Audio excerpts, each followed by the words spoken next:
Hey kids, and welcome to the show. Today we're talking about the 4th of July. Let's get ready, let's get excited, let's get to the lake, let's get to the beach, let's grill some burgers, let's do all that stuff and celebrate how awesome our independence is.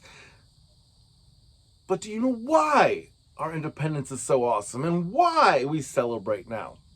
Well, it's not for veterans, I'll tell you that. I'm a veteran and I get thanked for my service all the time. Whenever I go someplace for the 4th of July, I don't really wear my hat out on those kind of holidays anymore. But if I'm wearing this hat and I go someplace on the 4th of July, I guarantee, it sounds like me from Louisiana, I guarantee someone is going to say, thank you for your service. Thank you. Happy 4th of July. Thank our veterans for 4th of July. You're going to hear that stuff. You're going to see that stuff because we see it every year. And what I'm saying is I want you to kind of change that mindset. Because the 4th of July is not for veterans. The 4th of July is for the people, the patriots. It doesn't matter if you're a Democrat or a Republican, a Libertarian. It doesn't matter if you don't vote or you do vote. It doesn't matter if you're black, brown, or whatever. The 4th of July is for the citizens. And citizens are the people who love this nation. I will go that far. Because if you come here and you love this nation, I want you here. We all want you here.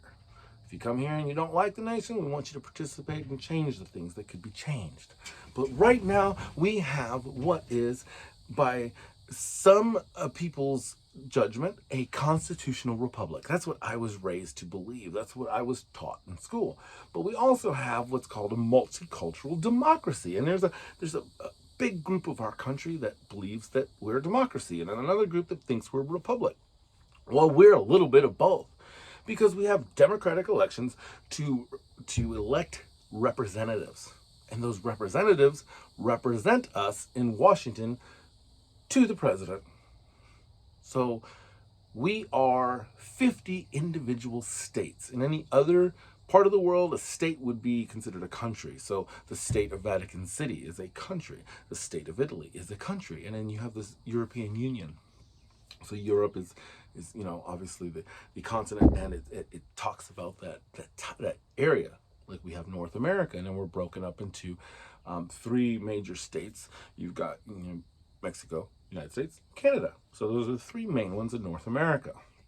However, the United States is unique because every state has its own culture, its own history. So much so that it's like its own country. And people in California and people in Oklahoma, people in New York and people in Florida, people in Kentucky and people in Wyoming, they have their own culture, their own dialect, their own accents. And so it's really hard for one person, the president, whoever that might be, to really serve the entire population. It's really, really hard because a president is going to have a certain set of values. So we have Congress, we have representatives. So each state sends representatives to Congress, and then they vote on our behalf. So when we vote, we are not voting for something unless it's like a state proposal or something. We are voting for someone to represent us. And so we do need to care about what they think about social issues, economic issues, life issues, whatever the case may be. You have to understand how that person feels about those things in their everyday life, because that is going to form their opinions and form their votes. Because in a constitutional republic, you select this person to represent you. Unfortunately, that selection process is democratic, and the majority rules. And so you really have to work on keeping it a republic, but a democrat. It's a really cool system if everybody honors it and follows the rules. So why do we have this representation? Why is it so important? Well, let's go back to the 1770s, where King George is doing all his things up in Europe, and he's having his wars over there, and he's also got this colony. These people, they're growing stuff. They're sending stuff back to the mainland. They're sending stuff back. And King George decides it's costing way too much to do his little wars and all that stuff, and it's also costing too much to send things back and forth. So let's tax these guys that are over there in the colonies. Let's tax them. Let's tax their tea, because we know they love their tea. So you guys know where this is going, the Boston Tea Party. They take all the tea and they throw it in the river, and it just the whole river becomes tea. And to this day, we in America, in the United States, drink coffee. Funny, right? Or iced tea. We just don't drink it the way they do. That was over a tax of about 30%. 30%. So it was 3 cents on every pound, and you were looking at a pound being about 6 cents. They added 3 cents to it, made it 9 cents. In today's money, you're looking at like $6 for a pound of tea, I think. And you can correct me in the comments, please. And then that would make that tea cost about $9 a pound. So it's a 30% tax, which is about what the government charges most people now, 25%. And yeah, anyway, that's another story. But we're talking about 30% tax on tea. And that was the final straw. And they signed this document called the Declaration of Independence and said, we are going to form our new country. We are not going to be taxed without representation. So representation, that was something they screamed. So think about that word as we continue to talk. No taxation without representation. So they send this over to King George. By the time it gets to him, the back, it takes like 3 months, 6 months, however long it takes him to get it. So they sign this document. They're like, okay, we're going against the king. He's going to kill us all. He's going to kill our families. He's going to do all that. Wives are like, okay, guys, let's do this. You know, because wives did support their husbands. No way this happened without the support of wives. I promise you that. They're not talked about in history books. They should be. But so every time you see a signature, there is some woman that backed that guy up. Anyway, that's another story for another day. But we are looking at these men that sign these documents, and they know that they're signing their own death warrant. They're about to go against the king. So they send the letter to the king. The king sees it, responds, and he sends the troops. They get here, the redcoats come, they're filing in, and our citizens took their arms, because everyone had arms back then. They had guns. As soon as you could have bows or you could have guns, you had it, because you had to hunt. You had to protect yourself. It was the wilderness. So they all grabbed their guns. They got up in trees, and this was the first instances of guerrilla warfare in the United States. And they were able to pluck off, pow, pow, pow, the redcoats, because they had these bright, shiny red coats and these big crosshairs right across the front of their chest. They were targets. And aim at the coats. Boom, boom, boom, boom. And King George decided that it was enough. He was spending too much money, losing too many troops. And we gained our independence. And we created this wonderful document called the Constitution.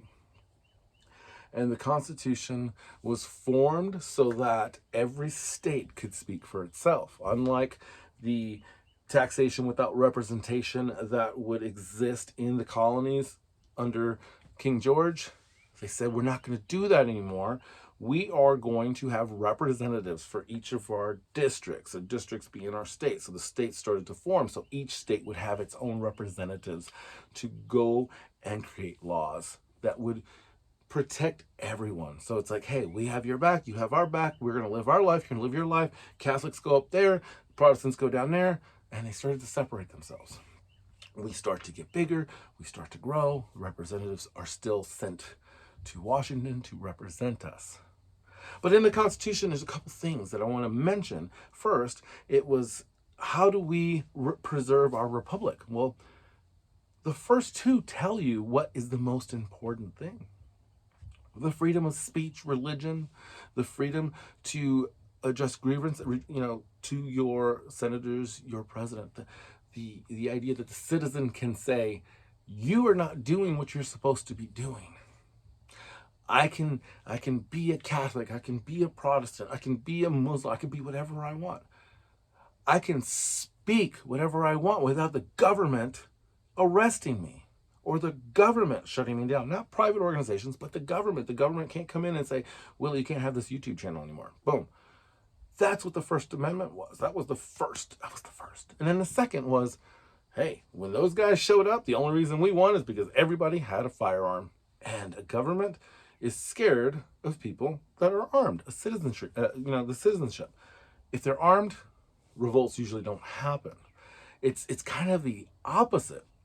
If you look at the big revolutions modern revolutions, it's the unarmed citizens that are revolting, not the armed ones, the ones that can protect their family, because most people don't want to go out and just start shooting other people. They just want to have a firearm to protect their family or to hunt or to do those things. So those two amendments were so important. So we can go through the other ones, and I have another YouTube channel where we went through the Bill of Rights, but those two right now are being attacked. Our faith communities are being attacked, and our gun rights are being attacked. So going into the 4th of July, I'm going to ask you guys one more time, don't thank veterans for the 4th of July. Celebrate yourself, celebrate your family, and then realize that when the king sends the troops overseas, that we are ready, whether that's with a firearm or with the knowledge that we have that we love our neighbors and we will protect them and feed them.